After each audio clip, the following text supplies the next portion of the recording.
Inilah CTN Channel memulihkan dan membangun.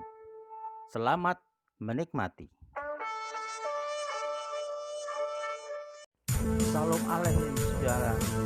Ada 7 hari raya yang harus diperingati oleh umat kudus milik Yahweh. 3 hari raya yang pertama terdiri dari hari raya Pesach, yang kedua hari raya roti tidak beragi atau Yom Hamatzah, dan yang ketiga hari raya buah sulung atau Yom Hapiturim. Hari raya yang keempat adalah hari raya 7 pekan atau hari raya penuaian, karena pas 7 pekan itu terjadi festival panen raya untuk umat Israel.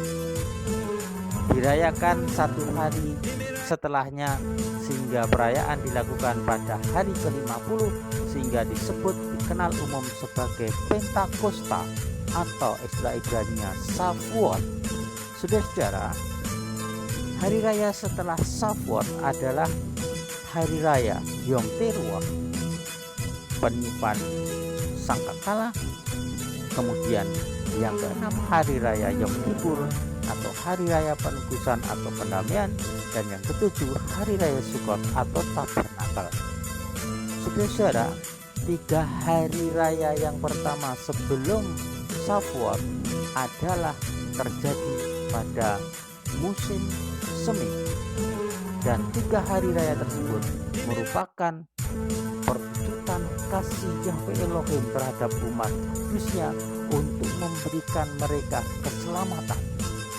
Mereka dimerdekakan dari tawanan musuh, dari penderitaan, dari kemiskinan, dari kekacauan keimanan mereka, dari kehancuran rohani mereka, dan mereka sekarang dipulihkan hidupnya dengan keselamatan, dimulai dengan keselamatan oleh kuasa darah yang merupakan anugerah Yahweh yang saat itu dengan darah domba yang terpilih dan kudus. 3 hari raya itu sudah digenapi, yaitu dengan darah Yesua yang tercurah di kayu salib untuk keselamatan umat miliknya, umat manusia yang mau percaya kepada satu-satunya yang sudah menjadi domba Pesach, keselamatan sepenuhnya, yaitu Yesus Mesias. Orang-orang diperdekakan, dibebaskan dari kuasa dosa, dari kemiskinan, kemaratan, kematian rohani, dan diberi hidup kekal, hidup dengan segala kelimpahannya. Itulah hal langkah awal 3 hari raya yang terjadi di musim semi itu, menggambarkan seperti itu. Dan Yesus sudah mengenapi 3 hari raya pertama. Kemudian hari raya keempat adalah berada di tengah-tengah antara 3 hari raya yang pertama dan 3 hari raya setelah Pentakosta. 3 hari raya setelah Pentakosta merupakan hari raya yang akan digenapi pada waktunya nanti untuk memulihkan manusia dari awal. Manusia akan dipulihkan dimulai dari makhluk roh seperti Adam sebelum jatuh dalam dosa di Taman Eden bersama Yahweh roh adanya, akan menikmati waktunya yang dimulai dari pengorbanan darah Yesus, dan sampai pada masa nanti kita dipulihkan dengan tubuh kemuliaan, tubuh surgawi sebagai makhluk roh yang bisa tinggal bersama Elohim yang roh adanya. Itu 3 hari raya ketiga setelah Pentakosta yang terjadi pada musim gugur. Dan saudara-saudara, sekarang kita akan mempelajari atau memperjelas tentang apa yang terjadi dengan Pentakosta atau Shavuot. Bagaimana penggenapan hari raya ini dalam kenyataan hidup sekarang, dan persiapan untuk kita menikmati penggenapan 3 hari raya setelah Pentakosta. Kemudian saudara ikuti video selanjutnya ini, saudara akan memperoleh kejelasan tentang hari raya ini dan kebangunan rohani sesungguhnya. Jangan lupa tekan subscribe dan like ya. Terima kasih atas dukungannya.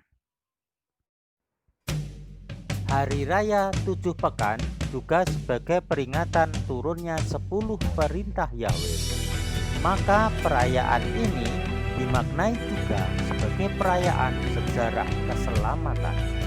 Oleh sebab itu juga disebut sebagai Yamaan Matan Tore Tenu atau waktu pemberian Torah kita. Pada pagi Sabat pada tanggal 6 Sivan, tepat 7 pekan sesudah Exodus, Bani Israel berkumpul di dataran kaki Gunung Sinai. Dan pada saat itu Yahweh Elohim turun di atas Gunung Sinai. Di tengah-tengah guntur, petir, asap mengepul, api, dan tiupan shofar atau trompet yang dahsyat suaranya. Yahweh memberikan 10 perintah sebagai kriteria hidup sebagai umat kudus milik Yahweh. Atas 10 hari setelah para murid ini meninggalkan Bukit Zaitun menyaksikan Yesua terangkat naik ke surga, atau 50 hari setelah hari kebangkitan Yesua dari antara orang mati, mereka tinggal di sebuah rumah di Yerusalem. Mereka berkumpul di sebuah rumah pada hari yang ke-50 setelah kebangkitan Yesua dari antara orang mati itu untuk menunggu penggenapan janji Bapa Yahweh untuk mereka. Pada hari yang ke-50 mereka mengadakan perayaan Pentakosta di sebuah rumah di Yerusalem. Karena mereka taat pada Torah, sehingga mereka tidak melupakan hari raya besar, yaitu hari raya Shavuot atau hari raya Pentakosta ini. Dan pada saat mereka merayakan hari raya Pentakosta, mereka memperoleh mujizat yang luar biasa. Mereka semua dipenuhi Roh Kudus yang hadir saat itu, melihat lidah-lidah api turun dari langit memenuhi setiap murid-murid itu, dan mereka penuh dengan Roh Kudus. Saudara-saudara, mengapa pada hari Pentakosta ini Yahweh Elohim mencurahkan Roh Kudus atau Ruach Kodes kepada mereka? Inilah saudara-saudara rahasianya. Kita tahu bahwa Shavuot atau Pentakosta itu salah satunya untuk memperingati hadirnya Torah atau 10 perintah Yahweh kepada umat kudus miliknya, yaitu Bani Israel. Kita tahu saudara, apa sekarang yang menjadi tujuan Torah yang sebenarnya? Tujuan akhir Torah yang dikehendaki Yahweh adalah seperti tertulis dalam kitab Tanak, yaitu kitab Yeremia 31 ayat 33, dan dipertegas lagi di dalam kitab Brit Kadasa, yaitu perjanjian baru di dalam kitab Ibrani 10 ayat 16 ayat 17. Ini akan menjadi perjanjian yang aku ikat dengan keluarga Israel.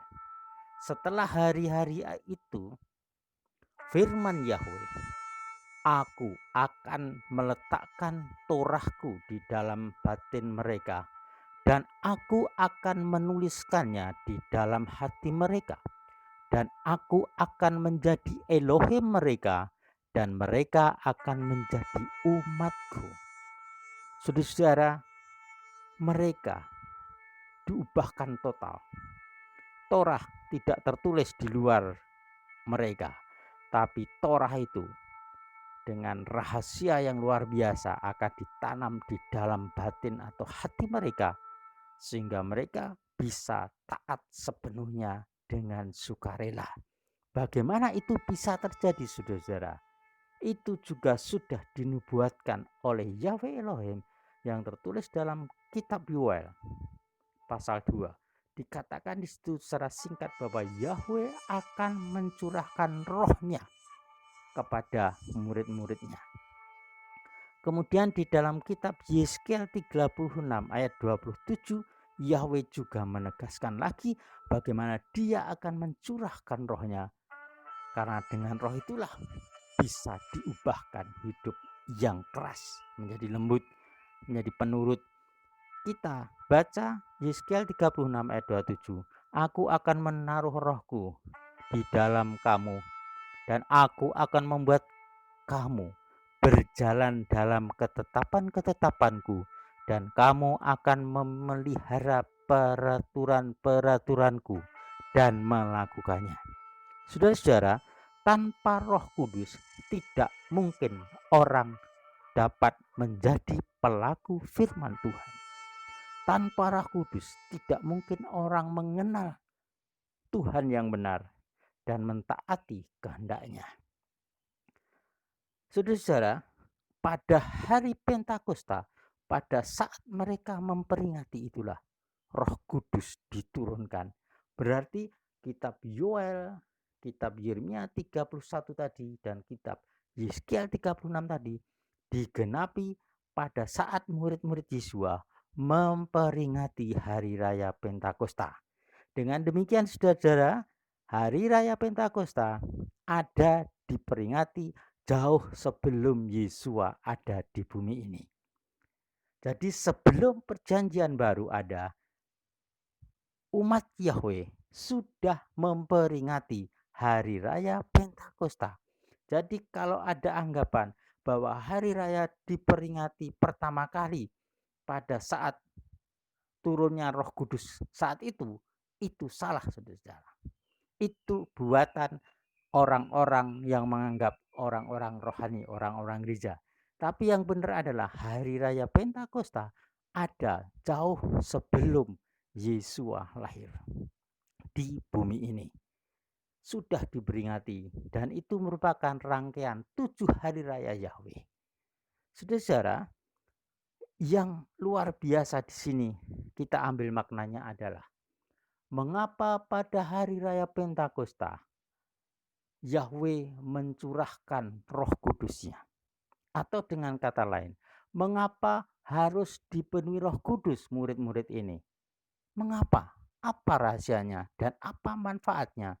Saudara-saudara, di dalam kitab suci pasti ada makna yang dimaksudkan Yahweh dan itu yang tertulis tidak sia-sia.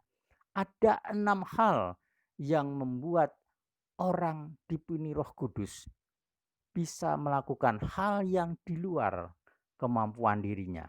Oleh karena itu, mengapa harus dipenuhi Roh Kudus untuk murid-muridnya ini? Alasan yang pertama, agar para murid memiliki penghibur yang sejati. Oleh sebab itu, Roh Kudus yang dicurahkan disebut juga sebagai Roh Penghibur. Yang kedua, agar para murid mengenal kebenaran sejati dan dapat hidup dalam kebenaran yang sejati itu. Oleh sebab itu, Roh Kudus disebut juga Ruach Tsedkenu atau Roh Kebenaran. Yang ketiga, agar para murid hidup dalam kekudusan karena mereka sudah dikuduskan oleh darah Yesua. Oleh sebab itu, disebutlah yang menyertai para murid ini Roh Kudus atau Ruach HaKodes.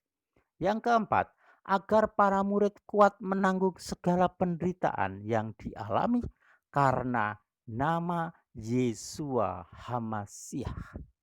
Yang kelima, agar para murid memiliki kuasa sebagai saksi-saksi Yesua di seluruh muka bumi ini. Yang keenam, agar para murid dapat menyatakan perbuatan-perbuatan Yahweh Elohim seperti yang Yesua lakukan dalam pelayanannya di bumi.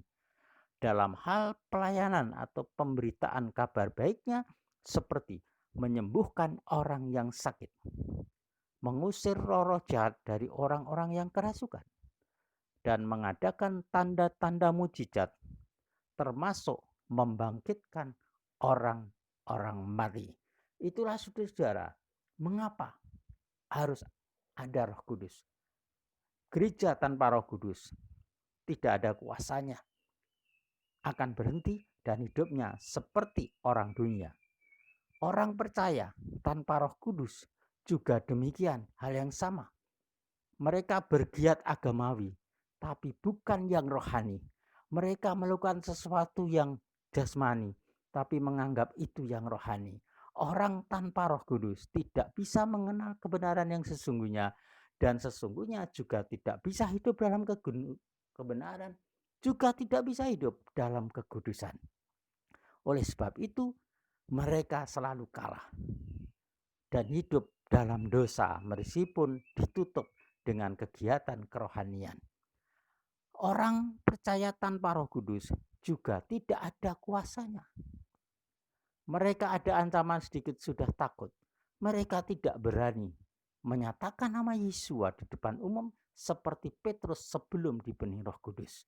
Mereka menjadi pengkhianat, mereka pengecut, mereka pecundang. Tetapi dengan Roh Kudus, maka 6 hal yang tadi saya sebutkan akan terjadi. Yang merubah hidup seorang adalah Roh Kudus. Oleh sebab itu, terimalah Roh Kudus supaya saudara jadi orang percaya yang percaya. Jadi orang percaya yang ada kuasanya, kuasa yang dari tempat tinggi. Dan itu yang akan membawa saudara hidup dalam kemenangan, terang yang sesungguhnya, kekudusan yang sesungguhnya, sehingga nama Bapa Yahweh. Sukses bagi saudara semua. Terima kasih.